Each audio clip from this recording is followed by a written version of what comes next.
America ने कराया मुझे सत्ता से बेदखल, शेख हसीना। सेंट मार्टिन द्वीप न सौंपने पर यह पूरा खेल किया मेरे साथ, ये कहना है अपदस्थ प्रधानमंत्री बांग्लादेश की शेख हसीना का। लेकिन अब उनके बेटे ने कहा है कि शेख हसीना ने अमेरिका का नाम नहीं लिया। तो देखते हैं ये पूरा क्या मामला है सेंट मार्टिन द्वीप से लेके, और जो पूरा ये खेल हुआ है कैसे हुआ है। बांग्लादेश की पूर्व प्रधानमंत्री शेख हसीना ने अमेरिका पर सीधा आरोप लगाया। अभी भारत में रह रही शेख हसीना का कहना है कि सेंट मार्टिन द्वीप नहीं सौंपने के कारण अमेरिका ने उन्हें सत्ता से बेदखल कर दिया। शेख हसीना का कहना है कि सेंट मार्टिन द्वीप अमेरिका को सौंपने पर बांग्लादेश की संप्रभुता खतरे में होती और पूरी बंगाल की खाड़ी में अमेरिका की ताकत बढ़ जाती। यह बयान शेख हसीना ने अपने करीबी सहयोगियों के माध्यम से बांग्लादेशी आवाम के नाम मीडिया को भिजवाए एक संदेश में कहा है। हसीना ने कहा है, मैंने इस्तीफा दे दिया ताकि मुझे लाशों का ढेर नहीं देखना पड़े। वे छात्रों की लाशों पर सत्ता में आना चाहते थे, लेकिन मैंने इसकी अनुमति नहीं दी। मैंने प्रधानमंत्री पद से इस्तीफा दे दिया। मैं सत्ता में बनी रह सकती थी यदि मैंने सेंट मार्टिन द्वीप की संप्रभुता अमेरिका के सामने समर्पित कर दी होती और उसे बंगाल की खाड़ी में अपना प्रभुत्व स्थापित करने की अनुमति दे दी होती। मैं अपने देश के लोगों से विनती करती हूँ, कृपया कट्टरपंथियों के बहकावे में न आए। लेकिन हसीना ने यहाँ अमेरिका का नाम लिया है सेंट मार्टिन द्वीप को लेकर, जो बहुत ही महत्वपूर्ण है। वहीं हसीना के बेटे ने कहा है कि ये मां का बयान नहीं है, उन्होंने अमेरिका का नाम नहीं लिया, लेकिन सवाल तो खड़े हो ही रहे। आने वाले समय में भारत और चीन अमेरिका के लिए सिरदर्द बनने पर अमेरिका बंगाल की खाड़ी में अपनी ताकत के साथ इनका मुकाबला करना चाहता था, यह कहना है कई मीडिया रिपोर्ट्स में कुछ एक्सपर्ट के द्वारा। भारत और चीन की ताकत बढ़ रही है और अमेरिका इसी ताकत को रोकने के लिए बंगाल की खाड़ी में अपना एक बेस बनाना चाहता था, आर्मी बेस। कुछ रिपोर्टों में यह भी कहना है कि अमेरिका बांग्लादेश और म्यांमार के कुछ हिस्सों को मिलाकर एक अलग ईसाई देश बनाना चाहता है।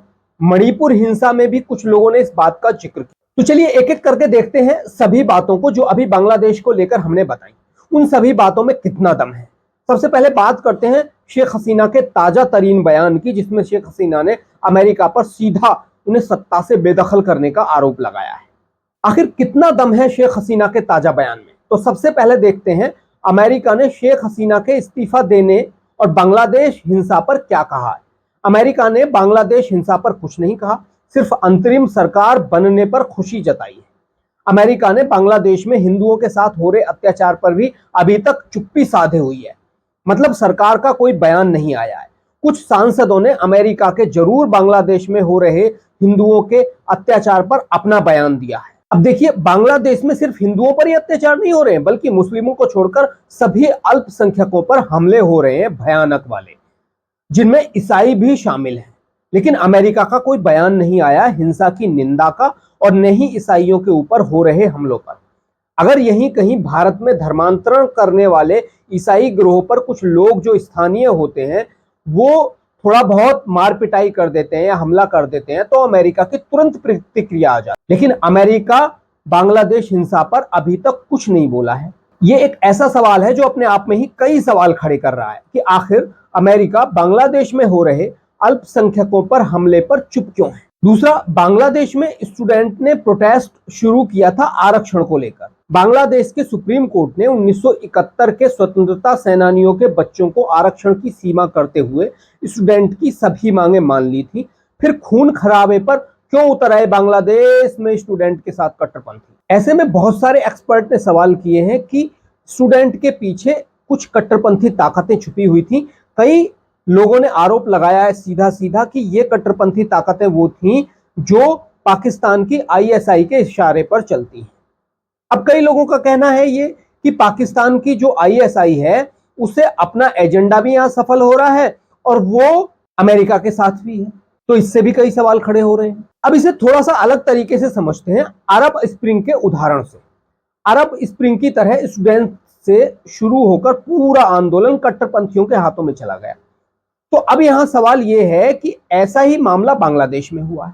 हम अरब स्प्रिंग यानी मिडिल ईस्ट में हुए इसी तरह के आंदोलन से मिस्र, लीबिया और कई जगह सत्ता परिवर्तन हुआ था 2011 में।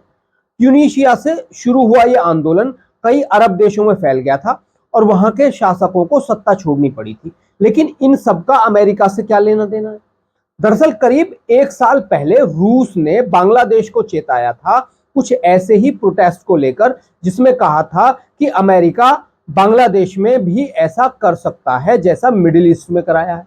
ये रूस का कहना है। रूसी विदेश मंत्रालय की प्रवक्ता मारिया ज़खारोव ने 15 दिसंबर 2023 को अचानक एक प्रेस ब्रीफिंग में कहा कि अगर अगले चुनाव में शेख हसीना सत्ता में आती हैं तो अमेरिका उनकी सरकार को उखाड़ फेंकने के लिए अपनी सभी शक्तियों का इस्तेमाल करेगा। मारिया ने चेतावनी दी थी कि अमेरिका बांग्लादेश में सत्ता परिवर्तन लाने के लिए अरब स्प्रिंग जैसी अराजक स्थिति पैदा करेगा। आपको बता दें कि एक दशक पहले पश्चिम एशिया मध्य पूर्व में अरब स्प्रिंग का नेतृत्व शुरू में विश्वविद्यालय, कॉलेज और स्कूल के छात्रों ने किया, जिसकी शुरुआत ट्यूनीशिया से हुई और धीरे धीरे इस क्षेत्र के कई देशों में फैल गई।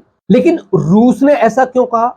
अब आपको थोड़ा सा ये बताते हैं। रूस और अमेरिका एक दूसरे की जासूसी करते हैं इंफॉर्मेशन निकालने के लिए अपने जासूसों के द्वारा। अभी कुछ दिन पहले अमेरिका और रूस ने अपने जासूसों की अदला बदली की जो एक दूसरे के देश में पकड़े गए थे। हालांकि इसे कैदियों की अदला बदली कहा गया, लेकिन दोनों देशों में इन लोगों पर जासूसी के ही मुकदमे चले और सजा हुई थी। ऐसे में रूस और अमेरिका कुछ ऐसी भी जानकारी इकट्ठा कर लेते हैं शायद जो दूसरे देशों के खिलाफ काम करने वाली भी होती। अचानक रूसी प्रवक्ता का प्रेस कॉन्फ्रेंस करके बांग्लादेश में अमेरिकी दखल के बारे में कहना कोई खुफिया जानकारी भी हो सकती है और कोई रणनीति भी, क्योंकि अमेरिका और रूस दोनों एक दूसरे के खिलाफ खड़े हुए हैं। लेकिन इससे सवाल तो खड़े हो ही रहे हैं कि स्टूडेंट को आगे करके काफी कुछ एजेंडे काम करते हैं उसके पीछे। स्टूडेंट को मोहरा बनाकर दूसरी ताकतें उनका इस्तेमाल करके अपने हित साध लेती हैं। ऐसा ही बांग्लादेश में हुआ है। भारत के खिलाफ बयानबाजी और हिंदुओं पर हमले इसका उदाहरण है कि बांग्लादेश में कट्टरपंथी ताकतें काम कर रही हैं जो भारत के खिलाफ हैं और किसी इशारे को फॉलो कर रही हैं। स्टूडेंट को आगे करके कई ताकतें अपना एजेंडा चलाती, इससे उन पर दूसरे देशों पर उंगली भी नहीं उठती और वो कामयाब भी हो जाते हैं देश में अराजकता फैलाकर। अराजकता फैलने से देश की इकोनॉमी टूट जाती है और फिर मदद के नाम पर वही ताकतें उस देश में अपना निवेश और अपने हितों को आगे बढ़ाने लगते हैं। शेख हसीना वो महिला है जिन्होंने बांग्लादेश को भारत की मदद से गरीबी से बाहर निकाल दिया था। आप पाकिस्तान और श्रीलंका का हाल तो देख ही चुके हैं। ऐसा बांग्लादेश में नहीं था। बांग्लादेश एशिया की सबसे तेजी से बढ़ने वाली इकोनॉमी वाला देश बन गया था भारत की मदद से कल कारखाने लगाकर। लेकिन कुछ ताकतों को बांग्लादेश की यह तरक्की पसंद नहीं थी और वो शायद बांग्लादेश में अलग तरह का दखल दे रहे थे। लेकिन ये सवाल हम यहीं आपके ऊपर छोड़ रहे हैं कि आखिर अमेरिका और बांग्लादेश के बिगड़ते रिश्ते क्या बांग्लादेश में अराजकता के लिए जिम्मेदार बने? साथ ही चीन विरोधी पहल के लिए था यूएस का दबाव, ये कहना है कुछ आवामी लीग यानी शेख हसीना की पार्टी के लोगों का। आवामी लीग के नेताओं का आरोप है कि अमेरिकी राजनयिक चीन के खिलाफ पहल करने के लिए शेख हसीना पर दबाव डाल रहे थे।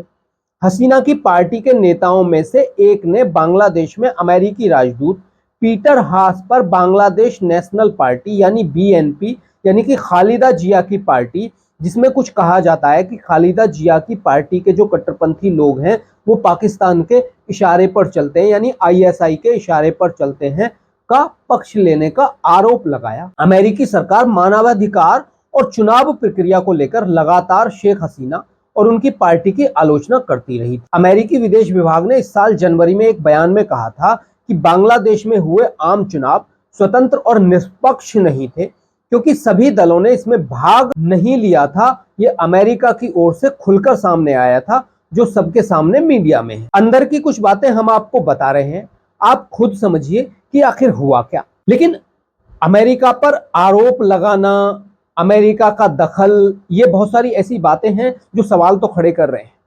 सेंट मार्टिन द्वीप को लेकर अमेरिका लगातार कह रहा है, अमेरिका का दबाव रहा बांग्लादेश पर कि हमें वहां अपना बेस बनाने दीजिए, हम वहां अपना बेस बनाना चाहते हैं सेंट मार्टिन द्वीप पर।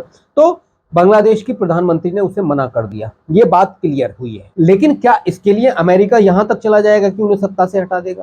तो हमने बहुत सारी बातें बताई, आप सोचिए। हम आगे आपको वीडियो में सेंट मार्टिन द्वीप का क्या मामला है और एक अलग ईसाई देश बनाने का जो शेख हसीना ने कहा है कि अमेरिका एक अलग ईसाई देश बनाना चाहता है बांग्लादेश और म्यांमार के कुछ हिस्सों को तोड़कर, उसके बारे में भी अगली वीडियो में बताते हैं। तो आज के लिए इतना ही। नमस्कार, जय हिंद।